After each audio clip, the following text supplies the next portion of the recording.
కొద్దిలయ్య గారికి నాకు మీ తండ్రి మరి ప్రార్థన విషయంలో నేను 18 సంవత్సరాల నుంచి సంఘములో బలపరచబడ్డాను. మరి వాక్యం ద్వారా ప్రార్థన ద్వారా అనేక విషయంలో కూడా నేర్చుకొని మరి దేవునికి లోబడి దైవసేవకు లోబడి ప్రతి ప్రాంతంలోనూ అన్ని విషయంలో నేను ఆత్మీయతలను దయచేసాడు దేవుడు. అదే కాదు నా కుటుంబంలో ఎన్నో మేడులు మరి అనారోగ్య స్థితి నుంచి 2005లో చాలా బాధపడ్డాను. మరి చాలా ఆరోగ్యం ఈ సంవత్సరం నాకు ఇచ్చాడని ఇది కృతజ్ఞత ప్రార్థనే, పుట్టినరోజు కాదు, ఇది కృతజ్ఞత. దేవుని స్థుతించుటకు మేము తలంచిన తలంపులు తెరవాలని దేవుడు నెరవేర్చారు.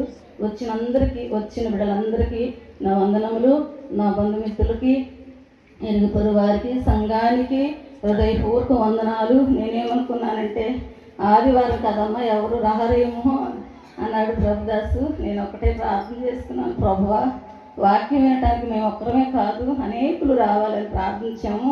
అదేవిధంగా వచ్చిన ప్రతి బిడ్డకి వందనాలు.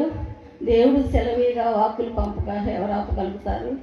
ఆయన చేయగలిగిన దేవుడు, ఏదైనా చేయగలిగిన దేవుడు, కథ మొత్తం మార్చగలిగిన దేవుడు, ప్రతి విషయంలోనూ కొనిగిన వారు లేవనెత్తిన దేవుడు, అవమాన స్థితిలో నుంచి విడిపించిన దేవుడు మా దేవుడు.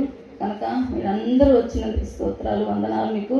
మరి వచ్చిన ప్రతి ఒక్కరూ నిదానించి మరి దూర ప్రాంతం వచ్చిన వాళ్ళు భోజనానికి ముందు కూర్చొనిద్దాము. మేము పట్టించుకోలేదు అనుకోవద్దు, అందరూ భోజనం చేసాము, అందరూ తిని వెళ్ళాలని నేను అడుగుతున్నాను. ఇంత వాక్యం దేవుడు దీవించింది.